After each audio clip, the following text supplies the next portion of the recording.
Fellowship of the Broken, Making Sense of 12-Step Recovery by Angelo. Chapter 11. Whirlpools and Trees.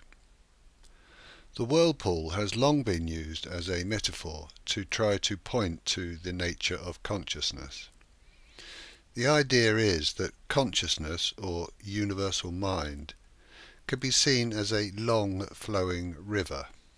The nature of the river is water, and the water is in a state of constant movement or flow. No drop of water is isolated or static within the river, and hence there is no thing in the river. The river is water in motion, and every drop is in the river and part of the river. The river flows endlessly, with water moving downstream into the sea, evaporating into clouds, falling as rain, and running through streams back into the river again to continue its endless cycle. The river has no beginning or ending in time and is never static. There is no moment in time, however small, when the river is motionless. The river bed can be seen as motionless, with the water running over and through it, but the river itself flows on and on forever. The river has a current, and this current flows over and around interferences such as rocks, tree roots, dead branches and other natural phenomena. There are waterfalls and rapids. The river widens and narrows, and the current moves at different rates. All of this activity creates ripples and eddies in the water, and sometimes these combine to form whirlpools. These mini vortexes spiral and spin and represent energy trapped momentarily in a localized form.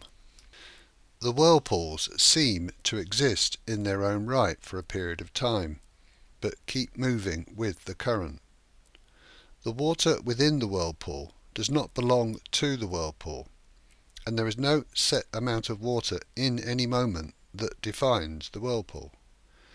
It's more like energy moving through the water rather than a defined thing. The whirlpool is visible and seems to exist as an object, but it cannot be lifted out of the water and shown to exist independently. The whirlpool is a form of water, apparently existing from moment to moment for a brief period, and then subsiding. The nature of water has not changed at all throughout this entire happening, and neither has the riverbed. There's much that we can learn from exploring this metaphor. The obvious analogy is that of consciousness flowing eternally. The world is the river, but it cannot be said to exist absolutely in any moment, however small.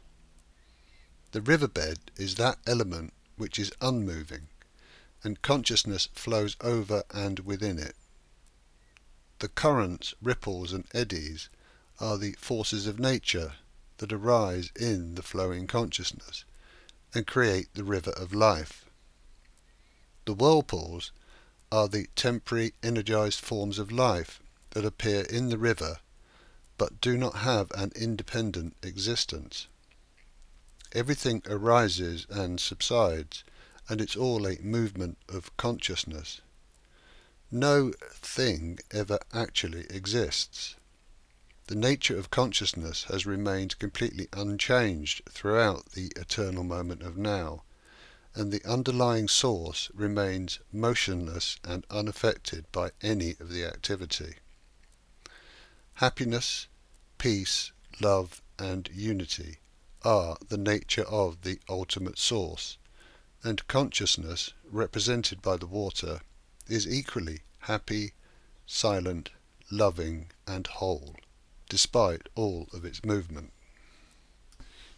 As humans, we are the equivalent of the whirlpools, and our nature is that of localized, energized, tight, limited, constantly changing, complex forms of consciousness, appearing as individual bodies and personal ego minds. We are gradually moving through the river of life, and each whirlpool will inevitably come to an end and dissipate back into the river. Some whirlpools exist for longer than others. As consciousness, we are the equivalent of the river, and our true nature is eternal, ever-flowing energy and movement. Being the river, we are also the river bed, which is absolute happiness, peace, love, and unity. We are all of this, yet we identify personally as just a whirlpool. We try to force our particular whirlpool in our own direction, based on our unique conditioned ego mind, yet all of the time the river is guiding us and taking us downstream. It would obviously be much easier to go with the flow of life rather than struggle against it. The next topic to consider in this metaphor is the fate of the whirlpools when they do dissipate. In physics, the law of conservation of energy means that energy can neither be created nor destroyed, but rather transferred from one form to another. The energy of the whirlpool returns to the river in the form of ripples, eddies, and other movements. As this energy flows downstream in the river, new whirlpools are created out of the ripples and eddies. For any single whirlpool, some of the energy captured in the vortex includes varying amounts of energy released from dissipated whirlpools upstream. The new whirlpool is not created from new energy. Each whirlpool is just water in movement and comprises energy already within the river, including energy released from previous whirlpools that no longer exist. This concept of recycling appears throughout the natural world, which of course we are a part of. The river of consciousness contains countless trillions of whirlpools in a constant flux of creation and dissipation. There is a vast array of whirlpools with different sizes, energy, combinations and durations. It all results in the world that is perceived through each of our unique minds. Each whirlpool comprises recycled energies from previous incarnations. This metaphor helps us to clearly see how simple and obvious the whole system of recycling and reincarnation really is. Each whirlpool in human form is therefore a complex vortex of energy, all of which is recycled from previous energetic incarnations, and some of which will invariably be from preceding human forms. This understanding can be found in many ancient cultures around the world, and is a key tenet in belief systems such as Hinduism and Buddhism. It also offers a plausible explanation for otherwise inexplicable phenomena, such as past life recall and déjà vu. Everything is arising from and subsiding into a vast river of consciousness that is forever in the eternal moment of now, without reference to time.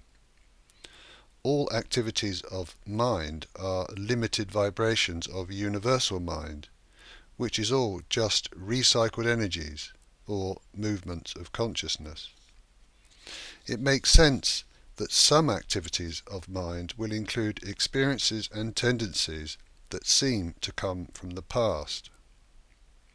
Science tries to explain such happenings by reference to the physical structure and operation of the brain, but as we covered earlier, the brain is just processing consciousness rather than creating it. Another good example of recycling in the natural world is in the life cycle of trees. Deciduous trees shed their leaves in autumn to conserve water and nutrients in order to better survive the coming winter weather conditions. These leaves fall to the ground, decompose and merge back into the soil. The trees begin to grow new leaves in springtime and draw water and nutrients up from the soil through their root systems. Over time, the soil that provides nutrients for growth includes elements of decomposed leaves from previous cycles. Down at the atomic level, these particles are vibrations of the unified field. Hence, basically, energy is being recycled as per the whirlpool metaphor. Hence, any new leaf will contain elements and properties of leaves that have previously incarnated and died. It is the obvious natural order of life. To suggest that humans are somehow outside of this natural order would make no sense. It would be more logical to upgrade our understanding to be more in tune with the wisdom of life, and to review and revise previous assumptions. The natural world is an expression of consciousness, just as we are. It is all one vast integrated system of interrelated energies, and we are a key part of this gigantic ecosystem. We may well be the most sophisticated and complex product of this ecosystem, but that does not set us apart. We are most certainly part of the natural world, and surely it would be arrogant and ignorant to suggest otherwise. William Blake captures the wonder and relevance of the natural world in his poem Auguries of Innocence, in which the opening lines read, quote, "To see a world in a grain of sand, and a heaven in a wild flower. Hold infinity in the palm of your hand, and eternity in an hour." Close quote. The whole mystery of life is right in front of our eyes in every moment, but we have to see it from the position of being, rather than just the perspective of the limited personal human ego mind. I've covered this concept of energetic recycling at this stage because it ties in nicely with these metaphors on the nature of consciousness. The particular relevance is the introduction of the idea that each human mind inherits memories and tendencies in the form of energies from earlier lives. This may seem bizarre, but hopefully these explanations resonate with you. This wisdom already exists within universal mind, so it is accessible by all of us in the form of understanding. The physical body inherits its attributes from the DNA that arises from the combination of parental genes. The human mind inherits a set of tendencies in the form of a psychic blueprint that sits deeply within our subconscious mind. This blueprint influences our behaviours from an early age. Other behaviours will develop as a result of our particular environment and experiences. This cocktail of tendencies will surface throughout our lives and create our own unique experience of life. Many of these tendencies may remain unresolved for our entire lives. The energies will then subside back into the river of life when we pass away, and will re-emerge downstream in another unique whirlpool. This all feeds into the age-old debate of nature versus nurture.